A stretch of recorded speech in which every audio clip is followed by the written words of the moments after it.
Kalau kita melihat kenyataan manusia di zaman kita ini, kita bisa membagi mereka menjadi 3 kelompok. Kita bisa membagi mereka menjadi 3 kelompok dilihat dari sikap mereka terhadap madhab yang ada. Kelompok yang pertama adalah kelompok yang ekstrim kanan. Mereka terlalu berlebihan dalam menerima madhab. Ini ekstrim kanan dalam menyikapi madhab, sehingga mereka mewajibkan semua orang untuk bermadhab. Maksud dari bermadhab di sini adalah mengikuti madhab dari A sampai Z-nya, tidak boleh keluar. Ini ekstrim kanan, dan tindakan seperti ini jelas tindakan yang bertentangan dengan dalil. Bahkan ini sendiri bertentangan dengan perkataan para imam. Kalau ada pengikut madhab Syafi'i yang mengatakan kalian harus bermadhab Syafi'i dari A sampai Z, maka perkataan ini jelas-jelas bertentangan dengan perkataan Imam Syafi'i rahimahullah. Jelas-jelas bertentangan dengan perkataan Imam Syafi'i rahimahullah.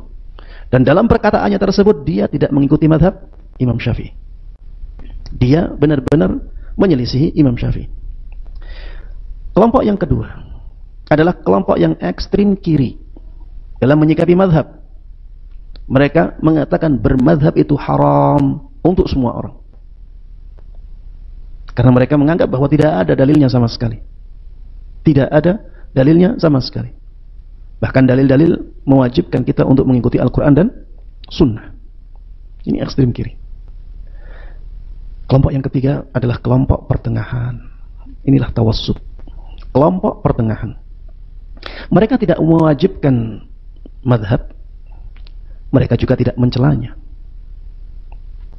Tidak mewajibkan madhab, mereka juga tidak mencela madhab secara mutlak. Mereka mengatakan bermadhab bisa dibolehkan, bisa juga terlarang, tergantung situasi dan kondisinya.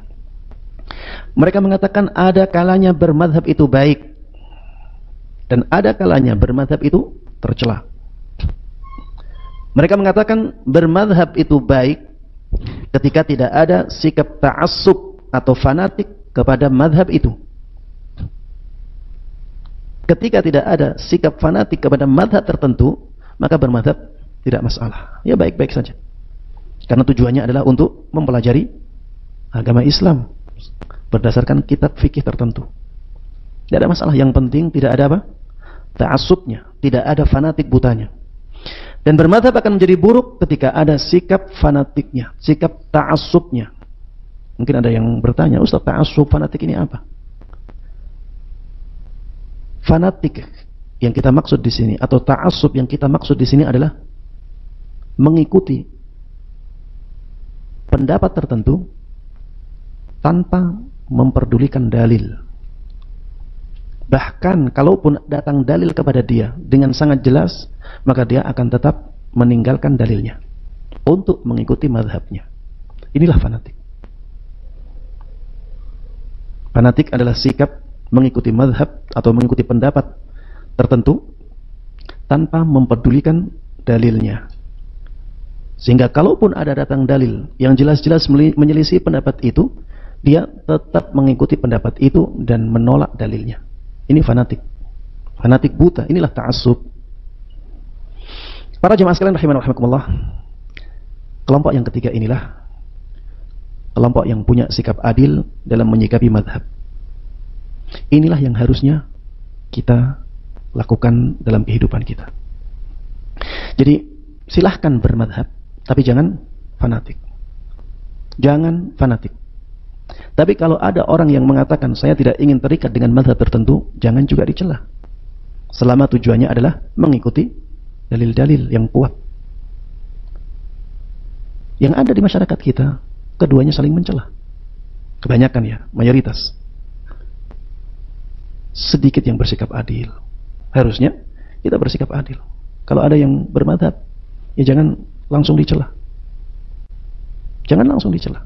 Sampaikan kepada mereka, jangan sampai madhab tersebut menjadikan mereka ta'assub, menjadikan mereka fanatik buta.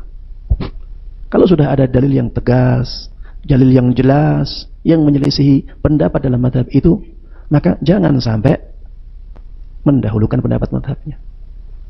Harusnya dia mengikuti dalilnya. Dan orang yang bermadhab jangan sampai mencela orang-orang yang tidak mengikat dirinya dengan madhab tertentu. Karena sebenarnya orang yang tidak mengikat dirinya dengan madhab tertentu, dia akan mengambil manfaat dari madhab-madhab yang ada. Dia kadang-kadang mengambil manfaat dari madhab Hambali, karena menurut dia dalil madhab Hambali lebih kuat. Dia kadang-kadang mengambil manfaat dari madhab Syafi'i, karena menurut dia pendapat dalam madhab Syafi'i dalam masalah itu lebih kuat dalilnya.